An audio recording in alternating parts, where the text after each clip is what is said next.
Bapak Ibu hadirin sekalian, kami persilahkan untuk duduk kembali.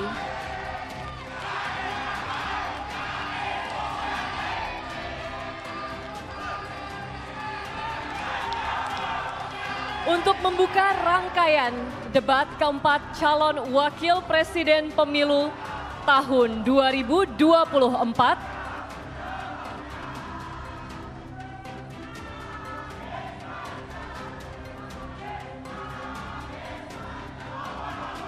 baik, kami minta harap tenang terlebih dahulu, teman-teman. Kita akan memulai acara debat malam hari ini. Terima kasih. baik Bapak Ibu sekalian, untuk membuka rangkaian debat keempat calon wakil presiden pemilu tahun 2024, mari kita dengarkan sambutan. Dilanjutkan dengan doa dari Bapak Hashim Asyari selaku Ketua Komisi Pemilihan Umum. Kami persilahkan.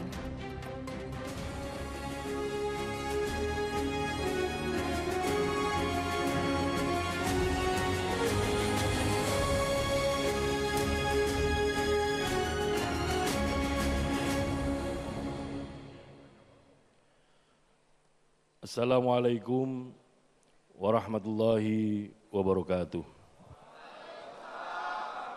Selamat malam dan salam sejahtera untuk kita sekalian. Yang saya hormati para pimpinan partai politik peserta pemilu tahun 2024. Yang kami hormati pasangan calon presiden nomor urut 1 Bapak Haji Anies Rashid Baswedan dan Bapak Haji Abdul Muhaimin Iskandar. Yang kami hormati pasangan calon presiden wakil presiden nomor 2 Bapak Haji Prabowo Subianto dan Bapak Gibran Rakabuming Raka. Yang kami hormati pasangan calon presiden nomor 3 Bapak Haji Ganjar Pranowo dan Bapak Haji Muhammad Mahfud MD. Yang kami hormati pimpinan Komisi 2 DPR RI. Yang kami hormati rekan-rekan penyelenggara pemilu, para anggota KPU beserta Sekjen KPU, Ketua dan para anggota Bawaslu, Ketua dan para anggota DKPP. Yang kami hormati Bapak Ibu panelis yang telah membantu KPU untuk menyusun daftar pertanyaan untuk debat calon wakil presiden. Bapak Ibu saudara sekalian, hadirin para pemirsa televisi yang berbahagia. Pertama-tama marilah kita memanjatkan puji syukur kehadirat Allah SWT, Tuhan yang Maha Kuasa yang senantiasa melimpahkan rahmat dan nikmat kepada kita sekalian, sehingga kita dapat bertemu di sini dalam silaturahim kepemiluan dalam rangka untuk menghadiri dan menyaksikan debat keempat calon wakil presiden pemilu tahun 2024. Bapak Ibu yang kami hormati, pada kesempatan nanti debat yang keempat yang akan dilaksanakan oleh para calon wakil presiden kita mengangkat tema pembangunan berkelanjutan dan lingkungan hidup, energi dan sumber daya alam, pangan, agraria, masyarakat adat dan desa. Semoga apa nanti jadi tema dalam perdebatan ini membuka wawasan kita, terutama para pemilih, untuk bisa mengetahui cara pandang, visi, misi, program kerja yang akan dikerjakan oleh masing-masing pasangan calon. Dengan iringan doa, semoga kita senantiasa diberikan kesehatan, diberikan kekuatan, diberikan kesabaran, dan juga diberikan keselamatan dalam menjalankan pemilu. Dan tentu saja semua yang kita kerjakan ini tiada lain dan tiada bukan dalam rangka untuk mencari ridho dan rahmat dari Allah SWT, Tuhan yang Maha Kuasa. Mari kita sejenak bersama-sama berdoa sesuai dengan agama dan keyakinan kita masing-masing. Berdoa mulai.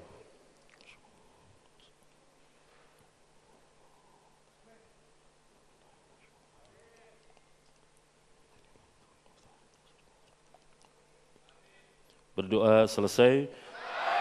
Kami ucapkan terima kasih kepada semua pihak, televisi penyelenggara, siaran debat pada kali ini dan juga para moderator yang akan memandu debat calon wakil presiden pada debat keempat kali ini. Mohon maaf sekiranya ada hal-hal yang kurang dan kurang berkenan dari kami KPU.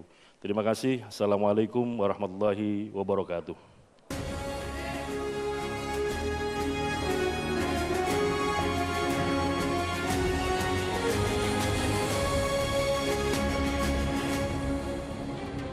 Bapak, Ibu, dan seluruh hadirin, pada debat keempat calon wakil presiden malam hari ini, sudah ada 11 panelis bersama kami.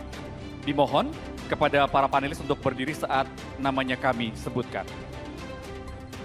Profesor Dr. Insinyur Abrar Saleng SH.MH, Ahli Hukum Agraria dan Sumber Daya Alam Universitas Hasanuddin, dan Dewan Pakar Perhimpunan Ahli Pertambangan Indonesia Perhapi Pusat. Dr. Ari Sujito, Ahli Sosiologi Pedesaan, Dosen Fakultas Ilmu Sosial dan Ilmu Politik Universitas Gadjah Mada. Profesor Dr. Arif Satria, Ahli Ekologi Politik dan Kebijakan Pengelolaan Sumber Daya Alam, Rektor Institut Pertanian Bogor.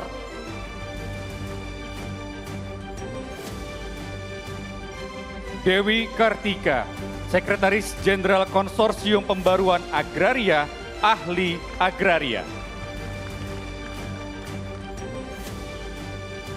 Fabi Tumiwa, Ahli Transisi Energi, Direktur Eksekutif Institute for Essential Services Reform. Profesor Dr. Insinyur Haryadi Kartodiharjo MS, Ahli Sumber Daya Alam dan Lingkungan Hidup, Guru Besar Fakultas Kehutanan dan Lingkungan Institut Pertanian Bogor. Profesor Dr. Insinyur Ridwan Yahya MSc, Ahli Kehutanan dan Lingkungan Hidup, Guru Besar Teknologi Hasil Hutan, Fakultas Pertanian, Universitas Bengkulu.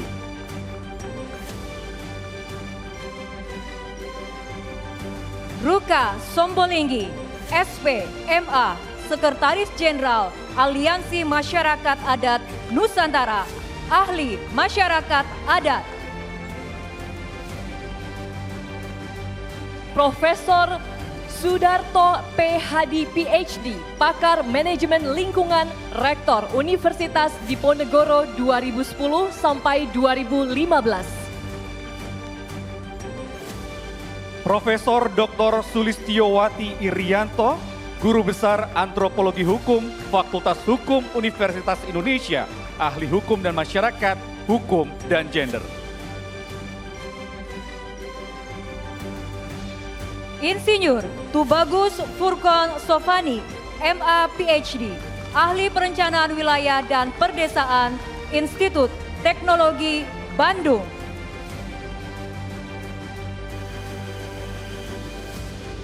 Selanjutnya penyerahan secara simbolis pertanyaan hasil rumusan para panelis oleh koordinator panelis kepada Ketua Komisi Pemilihan Umum. Kami persilahkan Ketua Komisi Pemilihan Umum Bapak Hashim Asyari dan Bapak Arif Satya, koordinator panelis untuk naik ke atas panggung.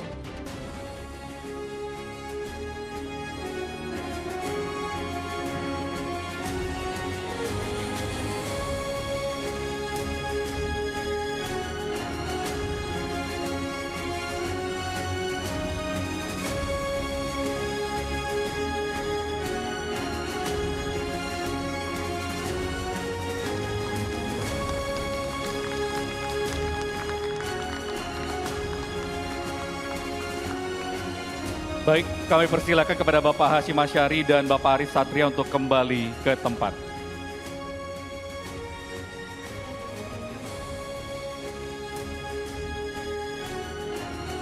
Hadirin dan pemirsa, debat keempat calon wakil presiden pemilu tahun 2024 akan segera dimulai.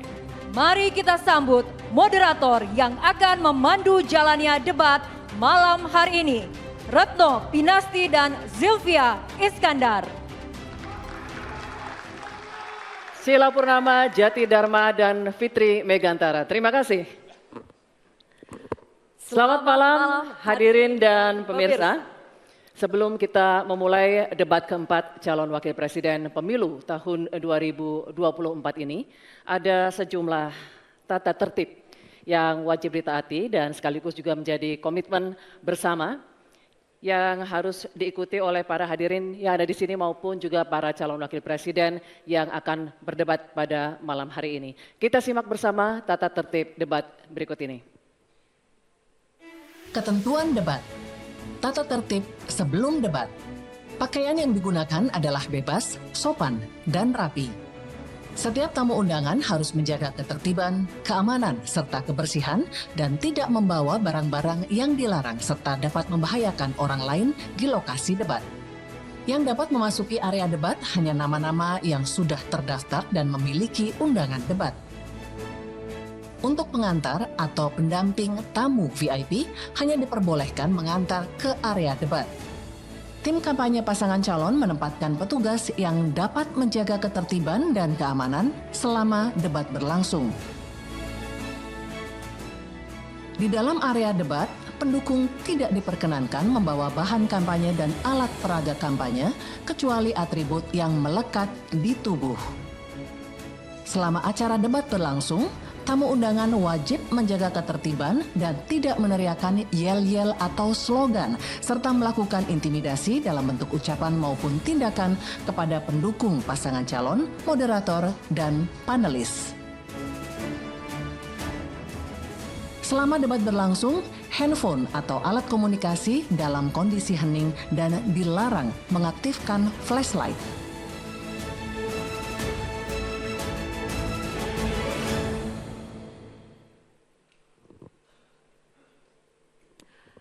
Selanjutnya, kami perkenalkan ketiga calon wakil presiden pemilu tahun 2024. Calon wakil presiden nomor urut 1, Bapak Dr. Honoris Causa Haji Abdul Muhaimin Iskandar.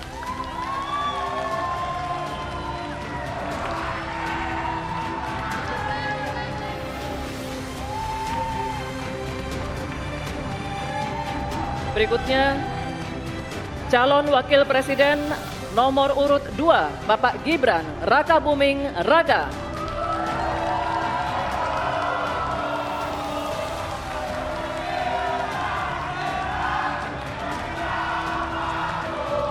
Calon wakil presiden nomor urut 3, Bapak Profesor Dr. Haji Muhammad Mahfud MD.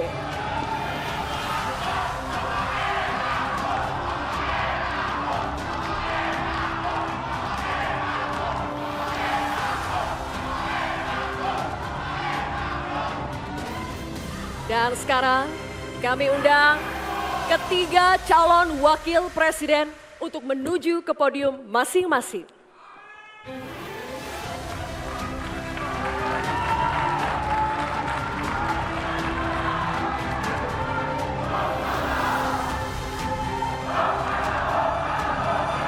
Oke, cukup kita lanjutkan ya. Langsung saja kita akan mulai debat keempat calon wakil presiden pemilu tahun 2024. Pada sesi pertama ini kita akan mendengarkan visi, misi, dan juga program kerja dari masing-masing calon wakil presiden. Kesempatan pertama akan diberikan kepada calon wakil presiden nomor urut 1. Kami persilakan Bapak Muhaimin Iskandar untuk menyampaikan visi, misi, dan program kerjanya. Waktu Bapak 4 menit dimulai dari saat Bapak berbicara. Silakan. Assalamualaikum warahmatullahi wabarakatuh. Selamat malam, salam sejahtera untuk kita semua. Hadratus Syekh Ki Hasyim Asy'ari, pendiri Nahdlatul Ulama mengatakan, petani adalah penolong negeri. Akan tetapi, hari ini kita menyaksikan negara dan pemerintah abai terhadap nasib petani dan nelayan kita. Hari ini kita menyaksikan bukti bahwa hasil sensus pertanian BPS menunjukkan bahwa 10 tahun terakhir ini telah terjadi jumlah petani rumah tangga petani gurem berjumlah hampir 3 juta. Ini artinya 16 juta rumah tangga petani hanya memiliki tanah setengah hektar. Sementara ada seseorang yang memiliki tanah 500.000 hektar sebagai kekuasaan yang diberikan negara kepadanya. Di sisi yang lain, kita sangat prihatin. Upaya pengadaan pangan nasional dilakukan melalui food estate. Food estate terbukti mengabaikan petani kita, meninggalkan masyarakat adat kita, menghasilkan konflik agraria, dan bahkan merusak lingkungan kita. Ini harus dihentikan. Saudara-saudara sekalian, krisis iklim terjadi dan kita menyaksikan bencana ekologi terjadi di mana-mana. Negara harus serius mengatasinya. Tidak hanya mengandalkan proyek giant sea wall yang tidak mengatasi masalahnya. Kita harus sadar bahwa krisis iklim, kenyataan krisis iklim harus dimulai dengan etika. Sekali lagi etika. Etika lingkungan. Etika lingkungan ini intinya adalah keseimbangan antara manusia dan alam. Tidak menang-menangan, seimbang manusia dan alam. Akan tetapi kita menyaksikan bahwa kita tidak seimbang di dalam melaksanakan pembangunan kita. Kita melihat ada yang namanya krisis iklim tidak diatasi dengan serius. Bahkan kita ditunjukkan anggaran mengatasi krisis iklim jauh di bawah anggaran sektor-sektor lainnya. Hadirin saudara sekalian setanah air yang saya cintai. Dengan kesadaran ini, maka kita harus kembali bahwa pembangunan nasional, bahwa kebijakan nasional harus berpijak kepada yang namanya keadilan. Keadilan iklim, keadilan ekologi, keadilan antar generasi, keadilan agraria, dan tentu keadilan sosial.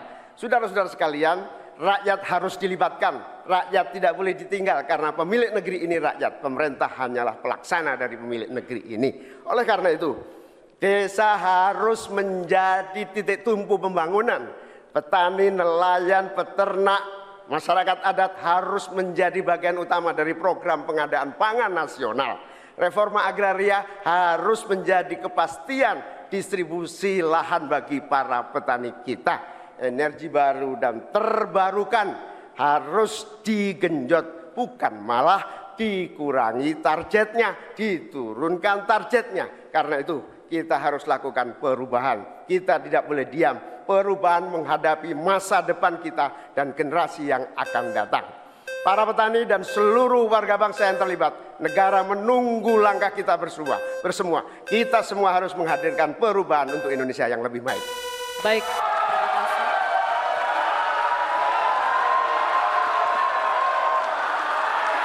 Cukup. Bapak Ibu cukup. Nanti kita berikan waktu di terakhir ya. Kita lanjutkan Cukup. Bapak Ibu ya. Tenang. Baik, terima kasih Bapak Muhaimin Iskandar. Selanjutnya kami persilakan calon wakil presiden nomor urut 2 Bapak Gibran Rakabuming Raka untuk menyampaikan visi, misi, dan program kerja. Waktu Bapak 4 menit dimulai ketika Bapak berbicara. Assalamualaikum warahmatullahi wabarakatuh. Salam sejahtera, Shalom, Om Swastiastu, Namo Buddhaya, salam kebajikan. Indonesia ini negara besar. Kita harus bersyukur Indonesia memiliki sumber daya alam yang sangat kaya.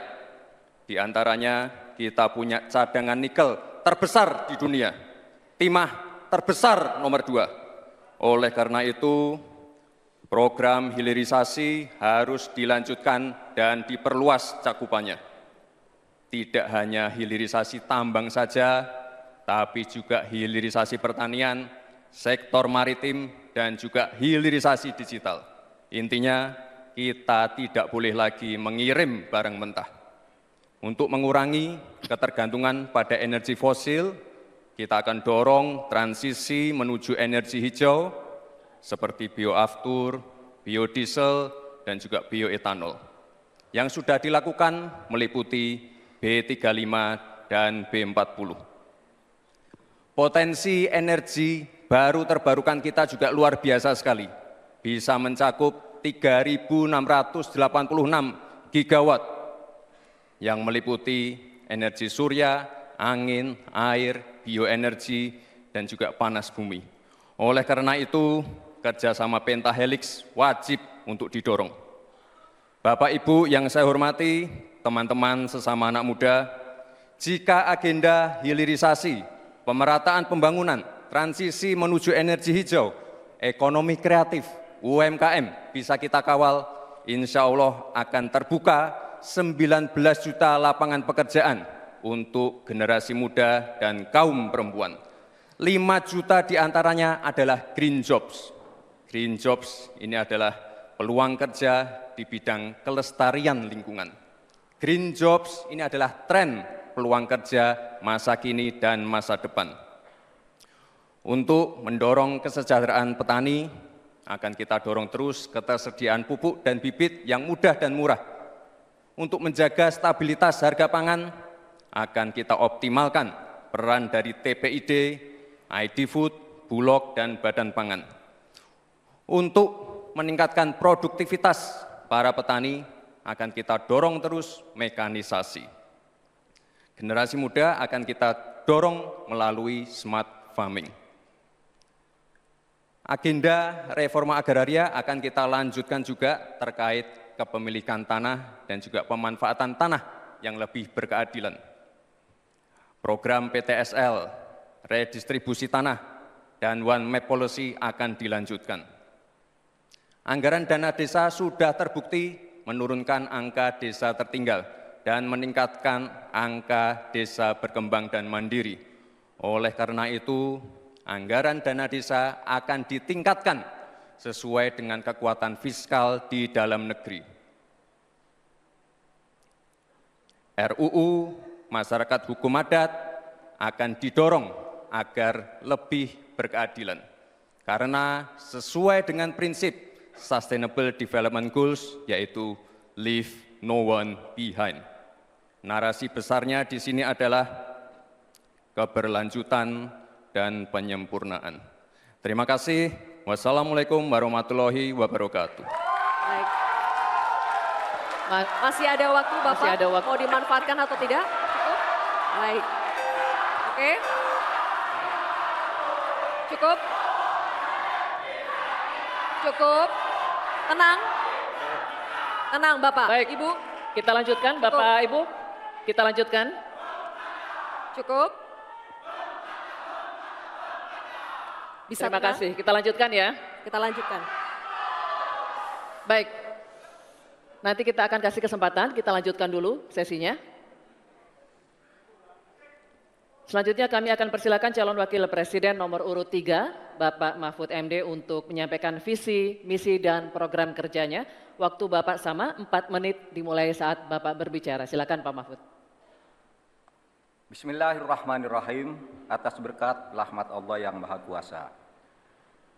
Diskusi atau debat ini sangat penting karena menyangkut 3 hal yang akan menentukan, 3 hal yang akan menentukan masa depan negara kesatuan Republik Indonesia dan bangsa Indonesia, yaitu Tuhan, manusia, dan alam.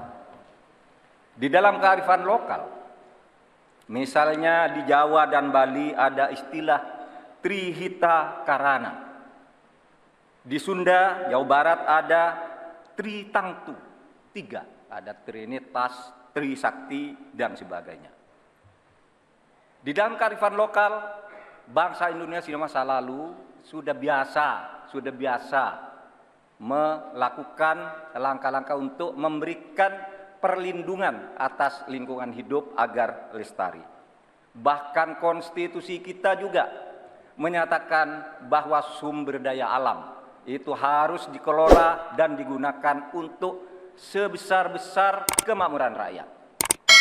Saudara, sumber daya alam kita sangat kaya, tapi pangan belum berdaulat. Petani makin sedikit, lahan pertanian makin sedikit, tapi subsidi pupuk makin besar. Pasti ada yang salah. Petaninya sedikit, lahannya sedikit, kok subsidinya setiap tahun naik? Pasti ada yang salah. Laut kita berlimbah, udara kita meracuni paru-paru kita. Investor masuk, industrialisasi terjadi, lingkungan rusak, rakyat menderita. Kemudian sumber daya alam menjadi sumber sengketa di antara rakyat dengan rakyat, antara pemerintah dengan pemerintah. Allah mengingatkan tentang ini dalam Al-Quran, Dhaharul fasadi fil barri wal bahri bima kasabat aydin nas liyudhiqahum ba'dad ladzi amilu. Telah terjadi kerusakan di bumi karena tingkah laku manusia, di darat dan di laut. Ini ditunjukkan oleh Allah agar manusia sadar bahwa mereka telah merusak alam di negaranya yang dikuasai seharusnya oleh bangsanya. Saudara, saya katakan ini tidak mudah, tapi hanya dua kuncinya, komitmen dan keberanian. Pada 16 Juni 2011, sebagai Ketua MK, saya sudah mengatakan apa-apa yang diperlukan untuk ini. Saya membuat vonis tanggal 16 Juni bahwa sumber alam itu untuk memihak rakyat ukurannya ada 4. 1. Pemanfaatan, 2. Pemerataan, 3. Partisipasi masyarakat, dan kemudian juga penghormatan terhadap hak-hak yang diwariskan secara luhur kita. Kami akan gunakan 4 tolok ukur itu. Tetapi saya tidak melihat pemerintah melakukan langkah-langkah apa sih yang diperlukan ini untuk menjaga kelestarian lingkungan alam kita.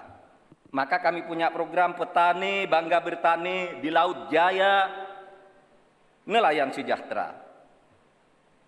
Jangan misalnya seperti food estate yang gagal dan merusak lingkungan. Yang benar aja, rugi dong kita. Terima kasih.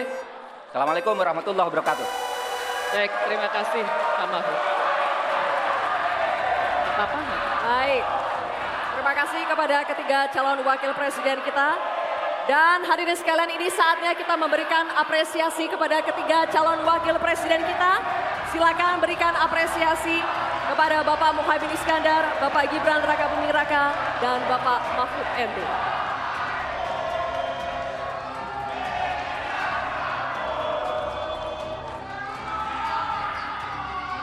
Baik.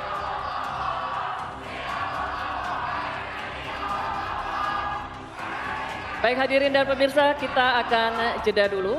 Di segmen berikutnya kami akan perdalam visi, misi, dan juga program kerja para calon wakil presiden melalui berbagai pertanyaan dari para panelis. Tetaplah bersama debat keempat calon wakil presiden pemilu tahun 2024.